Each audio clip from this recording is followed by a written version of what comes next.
Hi friends, welcome to my YouTube channel Bang Aspirant Telugu. I hope all are you doing good and preparing well for the upcoming exams. So today video is about self-given analysis of RRB PO mains. So na overall attempts enti A section లో ఎన్ని attempts అయినాయో ఈ వీడియోలో చూద్దాం. So video last వరకు చూడండి. Let's get start. So నా exam వచ్చేసి shift 2 కి ఉండే. సో ఫస్ట్ రీజనింగ్ కంప్యూటర్ ఇదే సీక్వెన్స్ లో ఓపెన్ అయింది. First reasoning, then computer, then GA, then English, then quant. So first reasoning వచ్చేస్తే మిస్లీనియస్ లో ఒక నంబర్ బేస్డ్ ఇచ్చేసిండు. దెన్ మీనింగ్ఫుల్ వర్డ్స్ లో 2-3 ఇచ్చేసి అందులో నుంచి అడిగిండు. ఏది మీనింగ్ఫుల్ వర్డ్ ఫామ్ అవ్వదో అలా అడిగిండు.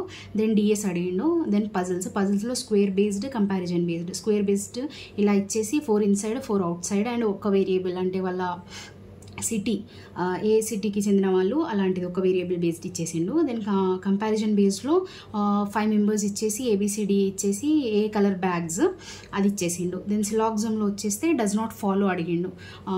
లాజికల్లీ ఫాలో 3 అలా ఇవ్వకుండా డస్ నాట్ ఫాలో అనేసి అది ఇచ్చేసిండు. దెన్ మషిన్ ఇన్పుట్ అవుట్పుట్, ఇందులో ప్యాటర్న్ వచ్చేసి అంటే ఆల్ఫా న్యూమరిక్ కాదు, జస్ట్ ఆల్ఫాబెట్స్. నాకు ప్యాటర్న్ అనిపించింది ఆల్ఫాబెటికల్ ఆర్డర్లో ఫస్ట్ రైట్ సైడ్ నుంచి దెన్ లెఫ్ట్ సైడ్ నుంచి ఇన్సర్ట్ చేయాలి. కానీ అలా మనకిచ్చిన క్వశ్చన్లో అలా ఇన్సర్ట్ చేస్తే స్టెప్స్ ఎక్కువ అవుతున్నాయి. మరి నేను అర్థం చేసుకోవడం తప్పు చేసిను, మరి అర్థం కాలేదు. సో ఇక్కడ నా టైం వేస్ట్ అయింది, ఎందుకంటే ఇది నేను ట్రై చేసాను ఆల్మోస్ట్. సో మళ్ళీ చూసేసరికి అక్కడ 5 స్టెప్స్ ఉన్నాయి, నాకు ఎక్కువ స్టెప్స్ వస్తున్నాయి ఏంటి అని కొన్ని కన్ఫ్యూజన్ క్రియేట్ అయింది. అందులో కొంచెం టైం వేస్ట్ అయింది ఇక్కడ డెఫినెట్గా. సో మీకు ఏ ప్యాటర్న్ ఉందో మీరు డెఫినెట్గా కామెంట్ చేయండి. మీరు ఇది చేస్తే, మీరు మషిన్ ఇన్పుట్ అటెంప్ట్ చేస్తే కామెంట్ చేయండి అది ఏ ప్యాటర్న్ ఉండేను. దెన్ నెక్స్ట్ కంప్యూటర్కి వచ్చేస్తే ఇక్కడ నార్మల్ క్వశ్చన్స్ కంప్యూటర్ రిలేటెడ్ అలాంటివి ఇచ్చిండు. మరి ఎక్కువ కాంప్లికేటెడ్గా ఏం లేకుండే, నార్మల్వే ఉండే, నార్మల్ క్వశ్చన్స్ ఉండే. దెన్ నెక్స్ట్ జిఏకి వచ్చేస్తే జిఏ సర్ప్రైజ్, నాకైతే చాలా సర్ప్రైజ్. ఎందుకంటే లాస్ట్ 6 మంత్స్ నుంచి ఇచ్చిండు.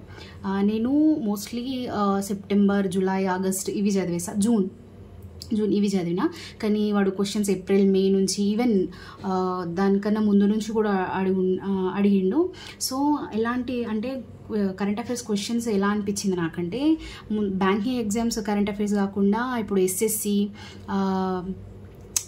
అయినా ఇవి ఉంటాయి కదా, యూపీఎస్సీ, ఎస్ఎస్సి అలాంటివి, ఆ టైప్ క్వశ్చన్స్ నాకు అనిపించినాయి. బ్యాంకింగ్ రిలేటెడ్ అనిపించలేదు. సో మీకు మేబీ నేను ఏప్రిల్, మే చదవడం వల్ల అయి ఉండొచ్చు. కానీ చదివిన వాళ్ళకి మాత్రం ఈజీ డెఫినెట్గా ఉంటుంది. నాకైతే హార్డ్ అనిపించింది, ఎందుకంటే నేను ఏప్రిల్, మే చదవలేదు కాబట్టి. దెన్ నెక్స్ట్ ఇంగ్లీష్కి వచ్చేస్తే RC, fillers, errors, sentence rearrangement, cloze test. ఆర్సీలో ఒక ఆర్సీ ఈజీగానే ఉండే, అంటే కన్వర్జేషన్ బేస్డ్ ఉండే. అంటే వాళ్ళు నేమ్స్ ఏమో ఉండే, సుష్మిత, అనిత అని వాళ్ళ కన్వర్జేషన్ ఉండే. అది ఏం కన్వర్జేషన్ అంటే స్టాక్ మార్కెట్ సంథింగ్ వాళ్ళు ఇన్వెస్ట్ చేస్తుంటే వాళ్ళకి సజెషన్ చేస్తున్నట్టు, దానిపైన ఆర్సీ ఉండే. ఇంకో ఆర్సీ ఏమో మ్యూ అంటే జాలైన్ ఉంటుంది కదా, దానికి సంబంధించిన అది ఉండే ఇంకో RC. Then next fillers normal వచ్చినాయి. ఎర్రర్స్వి 3 క్వశ్చన్స్ ఇచ్చేసి కొన్ని దాంట్లో కరెక్ట్ సెంటెన్స్ ఫైండ్ అవుట్ చేయమన్నాడు, ఇంకొన్ని దాంట్లో ఇన్కరెక్ట్ ఫైండ్ అవుట్ చేయమన్నాడు. సో అవి కూడా కొంచెం నాకు ట్రికీగా అనిపించినాయి. నాకు అది అంత ఈజీ అనిపించలేదు, అంటే చూడగానే ఇక్కడ ఎర్రర్ ఉంది అలా అయితే అనిపించలేదు, ట్రికీ ఉండే. దెన్ నెక్స్ట్ సెంటెన్స్ రీఅరేంజ్మెంట్ ఉండే, ఏబిసిడి ఇచ్చేసి అలాంటివి ఉండే. మళ్ళీ ఇక్కడ ప్యాటర్న్ కూడా అంటే ఒక దగ్గర ఎర్రర్స్, ఒక దగ్గర సెంటెన్స్ రీఅరేంజ్మెంట్ అనేవి అలా లేకుండే. ఒక 2 ఎర్రర్స్ వచ్చాక మళ్ళీ వేరే క్వశ్చన్స్, తర్వాత రీఅరేంజ్మెంట్, తర్వాత వేరే క్వశ్చన్స్, ఇలా జంబుల్ చేసి ఇచ్చిండు, ఒక్క సీక్వెన్స్లో ఇవ్వలేదు ఇవి. దెన్ నెక్స్ట్ క్లోజ్ టెస్ట్ చూస్తే అందులో ఒక పారా ఇచ్చేసి దాంట్లో హైలైటెడ్ వర్డ్స్ ఉంటాయి కదా, అవి దీంట్లో ఏబి అనేవి సినానిమ్సా లేకపోతే బీసీ యాంటనిమ్సా అలాంటి టైప్స్ క్వశ్చన్ ఇచ్చిండు. ఇది నేను అటెంప్ట్ చేయలేదు ఆ క్లోజ్ టెస్ట్ది. ఆర్సీ, ఫిల్లర్స్ ఇవన్నీ అటెంప్ట్ చేసా. దెన్ నెక్స్ట్ మళ్ళీ ఇంగ్లీష్ కొంచెం మరీ ఈజీ అనిపించలేదు నాకు, కొంచెం మోడరేట్ లెవెల్లోనే చెప్పొచ్చు. ఎందుకంటే చూడగానే పెట్టేసి అంటే చదవగానే అరే ఇది ఇక్కడ రాంగ్ అనేది నాకైతే అనిపించలేదు. 1కి 2 టైమ్స్ చదివేసాకనే నాకు ఆన్సర్ వచ్చింది. దెన్ నెక్స్ట్ మనం క్వాంట్కి వచ్చేస్తే డిఏలో 2 సెట్స్ అడిగిండు. ఫస్ట్ డిఏ ఏమో డబుల్ పాయ్ ఉండే, ఒక దాంట్లో ఒక పాయ్లోనేమో టోటల్ స్టూడెంట్స్ ఇచ్చేసిండు, ఇంకో పాయ్లో టోటల్ బాయ్స్ ఇచ్చేసిండు. మనము ఈ టోటల్ నెంబర్ ఆఫ్ స్టూడెంట్స్ నుంచి టోటల్ బాయ్స్ తీసి గర్ల్స్ వచ్చేస్తారు కదా, అలాంటి దానిపైన క్వశ్చన్స్ ఉండే. మరీ ఎక్కువ హార్డ్ లేకుండే, మోడరేట్ అని చెప్పొచ్చు. క్వశ్చన్స్ కూడా ఈజీగానే ఉండే. సో ఈడిఐ చేశాను నేను డబుల్ పాయ్ది. దెన్ ఇంకో డిఐ టేబుల్ బేస్డ్ ఉండే, మొత్తానికి అయితే x+y సమ్ వేరియబుల్స్ ఉండే. సో ఎక్కువ వేరియబుల్స్ ఉన్నాయని నేను టచ్ చేయలేదు. సో అది ఉండే. దెన్ నెక్స్ట్ కేస్లెట్కి వచ్చేస్తే అసలు మర్చిపోను నేను కేస్లెట్, ఎందుకంటే ఏబీసీ అని ఉండే. ఏబీసీ వచ్చేసి దాంట్లో మళ్ళీ regular workers, contract based workers ఉండే. అందులో మళ్ళీ మేల్స్ ఫీమేల్స్ ఉండే. మరి ఆ డాటా మొత్తం ఏమో కన్ఫ్యూజన్గా అస్సలు లేకుండే, క్లియర్గా ఉండే. అంటే చిన్నగా చూస్తే సాల్వ్ అయిపోయేలానే ఉండే. సాల్వ్ అయింది కూడా మొత్తం. అంటే ఇందులో మేల్ ఫీమేల్, ఇందులో మేల్ ఫీమేల్, అన్నిట్లో మేల్ ఫీమేల్ వచ్చేసినాయి. అరే అయిపోయింది కదా డిఐ అనుకున్నా. చాలా తొందరగా కూడా అయిపోయింది నా కేస్లెట్ ఇది. దెన్ క్వశ్చన్స్కి వచ్చేస్తే అస్సలు ఒక్క ఆన్సర్ కూడా మ్యాచ్ అవ్వలేదు. మరి నేను ఎక్కడ మిస్టేక్ 2-3 టైమ్స్ మళ్ళీ చేశాను నేను ఇది. ఎందుకంటే మనం స్కిప్ ఎప్పుడు చేస్తాం, ఇక్కడ మేల్ ఫీమేల్ వచ్చింది, ఇక్కడ రాలేదు, అరే ఏదో క్వశ్చన్ సెంటెన్స్లో అర్థమవుతలేదు, అసలు అర్థమే అవుతలేదు అంటే స్కిప్ చేయొచ్చు. ఇక్కడ మేల్ ఫీమేల్ వచ్చేసాక అరే ఎందుకు వస్తలేవని నేను స్కిప్ చేయలేదు అన్నట్టు ఇది. సో ఇంకో 2-3 టైమ్స్ చేస్తే అవే వస్తున్నాయి మేల్ ఫీమేల్స్, కానీ ఆన్సర్ మ్యాచ్ అవ్వలేదు. మరి ఇక్కడ ఏమైందో కానీ నా టైం మాత్రం చాలా వేస్ట్ అయింది ఇక్కడ కేస్లెట్లో. దెన్ మిస్సింగ్ నెంబర్ సిరీస్ 5 వచ్చినాయి. మేబీ ఈజీ ప్యాటర్న్ ఉండే, నాకు మరి అంత కష్టంగా ఏమనిపించలేదు. మిస్సింగ్ నెంబర్ సిరీస్ 5 ఉండే, ఆ 5 చేసా. దెన్ నెక్స్ట్ డిఎస్ టైం లేకుండా చేయడానికి, బికాజ్ ఆఫ్ కేస్లెట్ చాలా టైం, మొత్తం చాలా అసలు అర్థం ఆన్సర్ ఇక్కడ వచ్చేసాక కూడా క్వశ్చన్స్ రాలేదు. సో బ్రెయిన్ అసలు వర్కే చేయలేదు దీని తర్వాత. దెన్ Q1 Q2 చేయలేదు. అర్థమెటిక్లో మేబీ 2 క్వశ్చన్స్ ఏమో చేసా కావచ్చు. సో అర్థమెటిక్ ఇది. సో ఇలా ఉండే పేపర్ మొత్తానికైతే.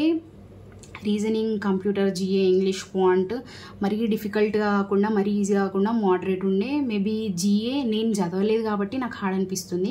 ఏప్రిల్ మే కంప్లీట్ చేసిన వాళ్ళకు మేబీ కొంచెం అటెంప్ట్స్ ఎక్కువ కూడా అవ్వచ్చు దీంట్లో.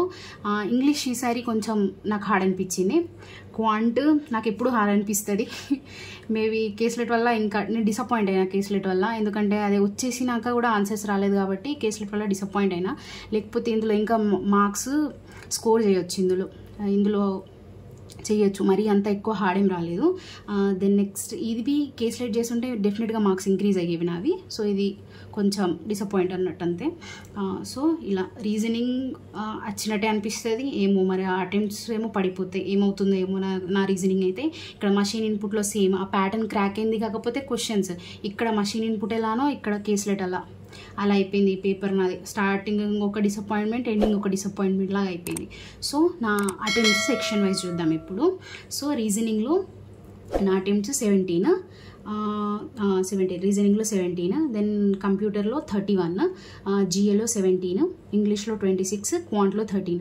ఈ 13 ఎందుకు 13 అయినాయి అంటే కేస్లెట్. ఇవి కేస్లెట్లో 5 క్వశ్చన్స్ వేస్తే మేబీ 20కి క్లోజ్ అయ్యేవి. ఇక్కడ రీజనింగ్లో 17 ఎందుకు అంటే మషిన్ ఇన్పుట్ వల్ల. మషిన్ ఇన్పుట్ మేబీ చేసి ఉంటే ఇది కూడా 20 క్రాస్ అయ్యేది డెఫినెట్గా. సో ఇక్కడ మషిన్ ఇన్పుట్ దెబ్బతిన్నది క్వాంట్లో, ఇక్కడ కేస్లెట్. సో మీరు చూడొచ్చు ఇక్కడ అటెంప్ట్స్ తగ్గిపోయినాయి. ఇంగ్లీష్లో యావరేజ్ అనుకోవచ్చు 26 గుడ్ అటెంప్ట్స్ అనుకుంటా నేనైతే. జిఐ 17 గుడ్, ఎందుకంటే నేను అసలు ఇవి చదవలేదు. సో కొన్ని క్వశ్చన్స్ గుర్తున్నాయి అంటే ఒలింపిక్ది ఒకటి రింగ్స్ది గుర్తుంది నాకు, 5 రింగ్స్ కాబట్టి అది ఉండే. ఇంకా ఏముండే అంటే క్వశ్చన్స్ ఉండే కొంచెం ఫైనాన్షియల్ టర్మ్స్ అలాంటివి ఎక్కువ అడిగిండు. దెన్ నెక్స్ట్ స్కీమ్స్ నుంచి అడిగిండు. ఒకటి ప్రీపెయిడ్ పేమెంట్ సర్వీసెస్ అది అడిగిండు. సో జిఏ అలా నాకైతే నిజంగా చెప్పాలంటే కొంచెం డిఫికల్ట్ సైడే అనుకోవాలి. మేబీ నేను చెప్పిన కదా ఆల్రెడీ ఏప్రిల్ మే చదవలేదు కాబట్టి డెఫినెట్గా మళ్ళీ అందులో క్వశ్చన్స్ అడగడం కూడా మేబీ అవి ఈ మంత్వో మళ్ళీ కొంచెం పాతవి ఎక్కువ అడిగిండు కావచ్చు. సో ఎక్కువ అటెంప్ట్స్ ఇక్కడ కూడా కాలేదు. ఇంగ్లీష్ యావరేజ్ ఓకే, ఎందుకంటే ఇక్కడ డిఫికల్టీ లెవెల్ పెరిగిందని నేను అనుకుంటున్నా, నాకు అనిపించింది కాబట్టి నేను చెప్తున్నా. So 26, quant same 13 because of caselet. క్వాంట్లో 13. ఇవి నా section wise attempts. And overall attempts వచ్చేసి 104.